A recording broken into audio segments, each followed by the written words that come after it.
Hello everyone. Hello everyone, back to where we are. We are driving through the streets of Bangkok.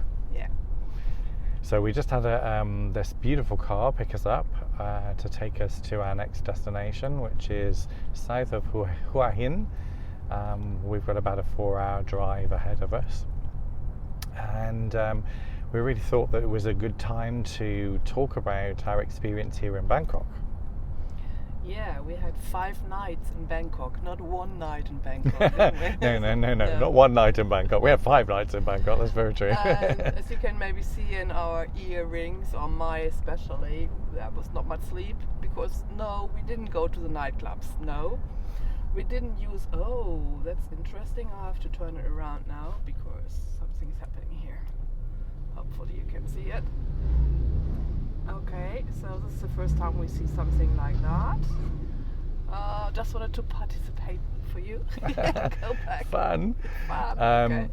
Yeah, so we really kind of came here, and we're not big city people anyway. And part of the reason for that is that energetically it's very exhausting for us often to be in this situation where there's so many people and so much activity and so much EMF, and there's 5G masts all over Everywhere. the city. Yeah. So yeah, it was quite draining, I think is the word. So we really try our best to be really in our center and to walk through as observers and to not kind of get pulled into any of the energies and stuff that are going on here. But even so, that is quite energetically draining. Yeah, it's about how many people we were talking about? About Between 30 and 35 million people, not including the tourists, here in Bangkok. And it's such a huge, sprawling city. It's interesting how we have already picked up on how different it is to Indonesia, to Bali. You'll see in our previous video when we were talking about our experience in Bali, what that was like. But we are going to make a couple of comparisons to kind of the 3 locations between Australia, Indonesia and Thailand so far, just so it gives you a bit of an idea, and we'll pick up on that later. And it's interesting that everything obviously is so busy. The traffic is horrendous here. We posted a video. If any of you saw our video, I posted it on Instagram when we were in a tuk-tuk driving through the city at some crazy mile per hour. With a lunatic, lunatic driver kind of flying us through the city, and we were inhaling an awful lot of fumes at that point as well. At night when we are having a clean up, it's black. Everything is black. Clean your face, and it's just black, full of. So imagine what you inhale every day. Yeah. For people living here. Yeah. So we've seen what it feels like here in Bangkok is that the suffering of some of the people is really in our faces.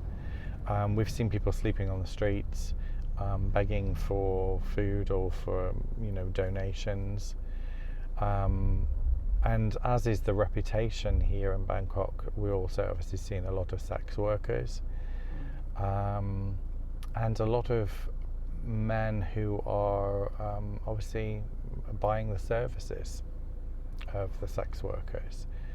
We're very mindful of, we did have a massage when we were here, but we were very mindful about where we went for that massage, because you can see and feel the energy of the different places, and what they're offering, how they're offering it, the way it's been presented.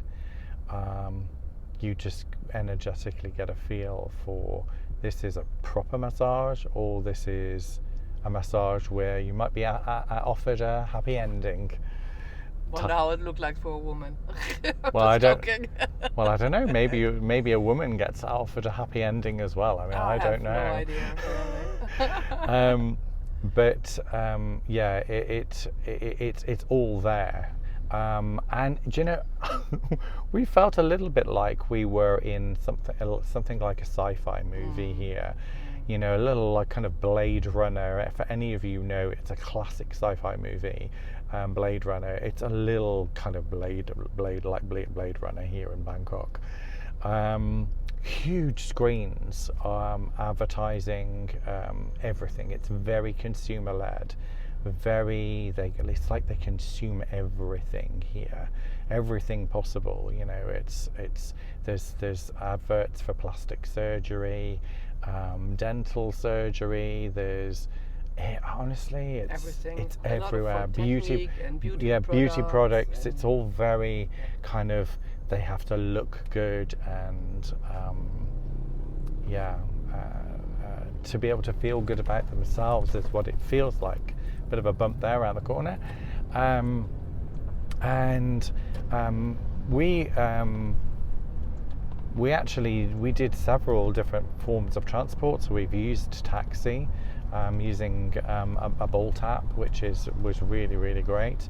We went on the SkyTrain. Now the SkyTrain, you'd think SkyTrain, right? It's in the sky, which it is, except it's all in tunnels. Yeah, you don't see anything outside. So you're using the upper level in the city, and they're tunneled it in. So you're actually like in a metro. You can't see anything. Yeah. Everything is fenced up, totally controlled. So if you're trapped in there, you're trapped in there. Well, coming back to plastics, I think we should talk about plastic. Oh, plastic. We really, this is something we found in especially as well in Bali as well, and here as well. There's zero awareness about plastic. Yeah. Everything is in plastic. Everything you get is in plastic. They throw plastic away everywhere. So if there are bin collections happening, everything is pulled together in a box, and I don't know what they do with it.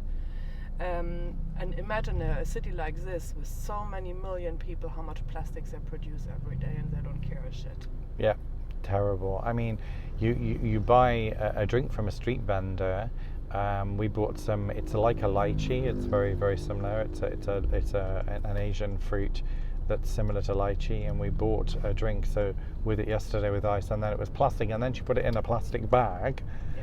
So we had a plastic container in a plastic bag. We often have to say we don't want. We don't want the plastic. And even on the market, we went to an amazing market. I mean, there were something like 20,000 stalls at this one market we went to, with some really nice stuff that we managed. I bought quite a few nice clothes there.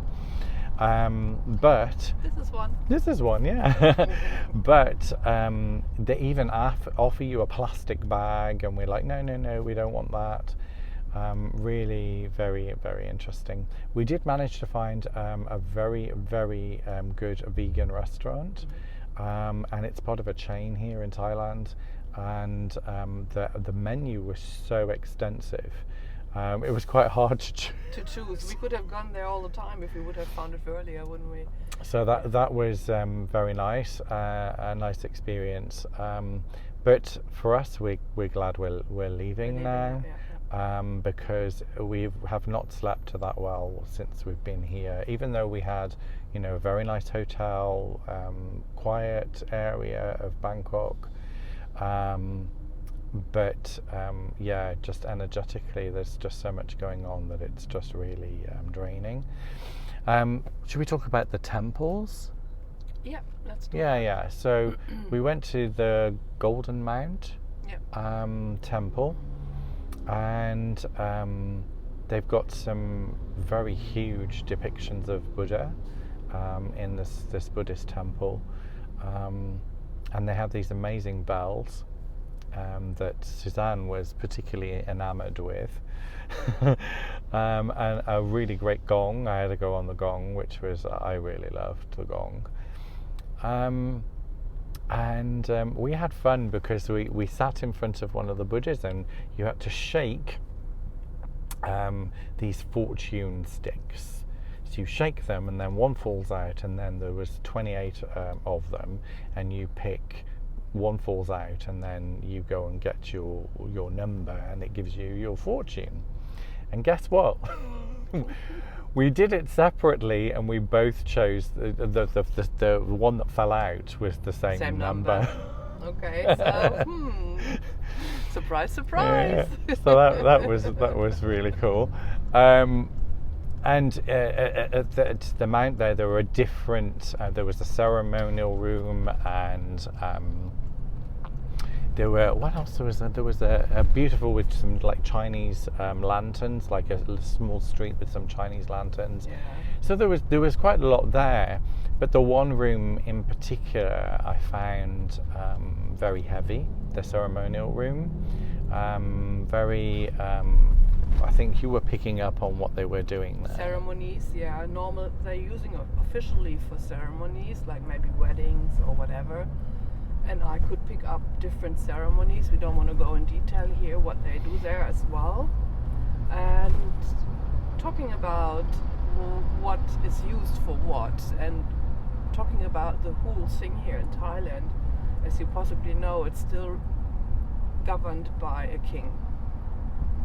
And we had the chance to have two taxi drivers that were very good in English, and they both seem to be well educated and have two jobs, so they're not only boat drivers. So one was working in electronics, and the other one had his own restaurant. Had his own restaurant, and the other one was an influencer for food, I think he said, in his 40s, a big bodybuilder, funny guy. Yeah. And we were interviewing them about, what they think about the king, because in public you are not allowed to talk about the king here. What happened in the pandemic was, I think, one of the worst lock-ins you can ever have. People were checked every day. They were put in camps outside of the cities. The experts had to go into special hotels for quarantine and paying by themselves. The expats. Yeah. So it was probably one of the most pressured parts in the world that you can even imagine, because it's ruled by the king. And the king has the army, who is actually using the force for control. Dictation. Yeah. Dictatorship, yeah. Right. And he's still doing it, and the people are really very much in fear about their own king. So the old generation, people born in the 40s, 50s, or maybe 30s, they still believe in the old system of the king. People like our best agers and younger ones, they don't believe in him anymore, because he's doing a lot of terrible stuff, and it's even out in the public, so they know what he's doing. But he's still in charge, and energetically he keeps it all running under very high pressure to the population here. Yeah. So you can feel that everywhere. You see the king's pictures everywhere, even on the skyscrapers they have big pictures from him everywhere. So they keep this energy here in Thailand, and we found out that obviously there's no second king coming up, because they don't have any succession in place. So we were told that his son is autistic, and so therefore won't be able to take over. So, yeah. And the daughter, we don't know if she's still alive or about dying or whatever. We don't know exactly, but something is with the daughter as well. So. Yeah. And he has a first son of a first wife, and he's in America. Mm-hmm. And they're very afraid of, because all the American influence coming in, they're very afraid of that he might take over.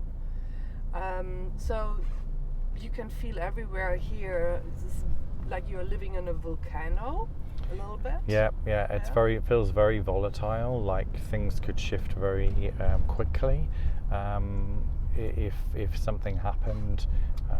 It's been interesting. I think for me also the kind of the suffering of the people feels very strongly energetically for me. I mean, even when I was in the temple, I was feeling they were praying, and I was feeling kind of the desperation of some of their prayers energetically. It was very, for someone who, I'm very empathic and very sensitive to those things, and so it's been a lot for me to handle since I've been here. Yeah. So you wanted to talk about the energies the difference between Yeah, Australia, Bali, and here. So this is maybe a little controversial, perhaps for some people. So, like anything, that this is our perspective and our viewpoint, and you can, if it resonates for you, great, and if it doesn't, then obviously you can take it or leave it.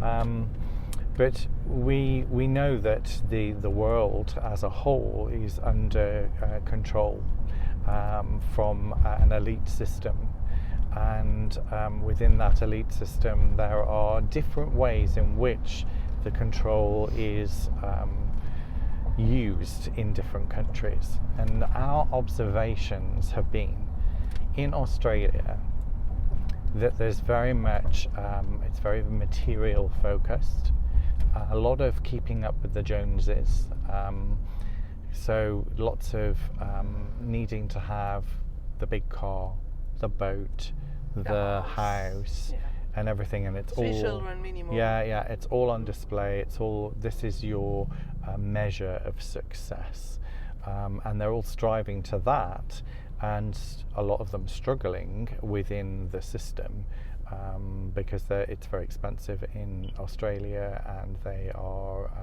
paying a lot of tax and having to pay a lot of money for these different things. A lot of them are living in debt, so they are using credit to buy these things. So it's very much economy, materialism that is kind of the control in Australia. It's like in Europe, isn't it? Very similar. Yeah. Very similar. Then the contrast in Indonesia, so when we were in Bali, the influence of tradition and ceremony and the religion is what they use to control the population there. They are told from very young, this is the tradition, this is how it works, this is what you do.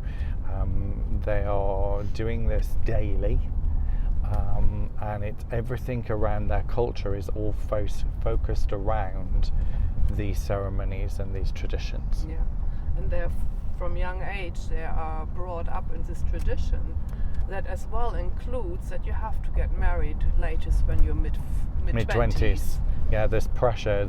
The son of the beautiful host family that hosted us in Bali, he's getting married this year, and he's 30, and he's like, I'm old getting married.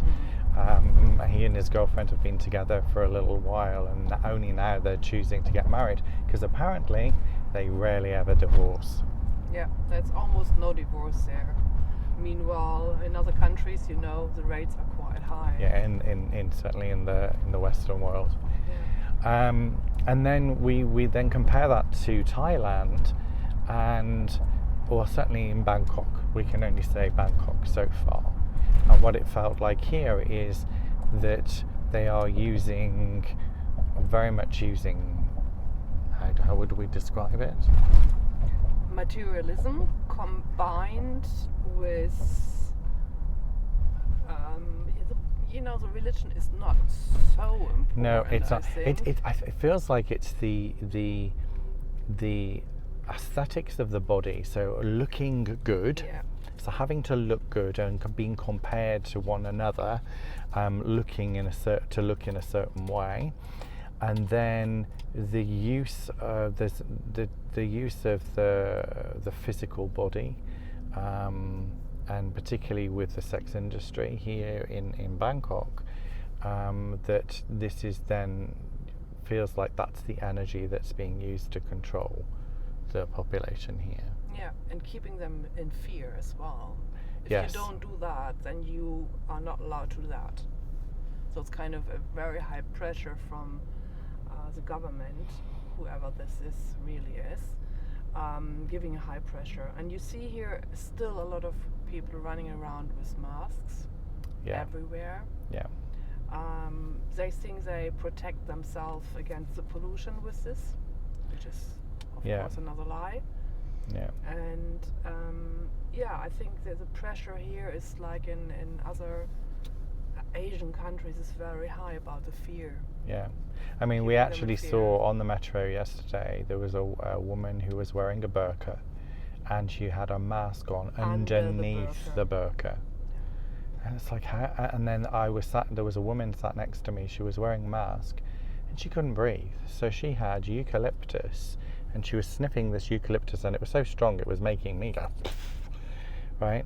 And it's like, just take the mask off. You know, it's like, this is crazy. So yeah, very, very interesting to feel the energy of fear with them as well. Yeah, yeah. So we are looking forward now to our time outside of the tourist area and outside of the big city, and probably we do another. Yeah, we will update you maybe halfway through our stay. We are going to be 6 weeks now in southeast, South of Bangkok. southeast of Bangkok, south of Hua Hin. So we're going to be by the ocean again, which I'm really looking forward to, and we'll see. We'll see what happens next. So we are on our way to highway now. We're leaving city center, and talk to you soon. Yeah. Have a good time. Bye.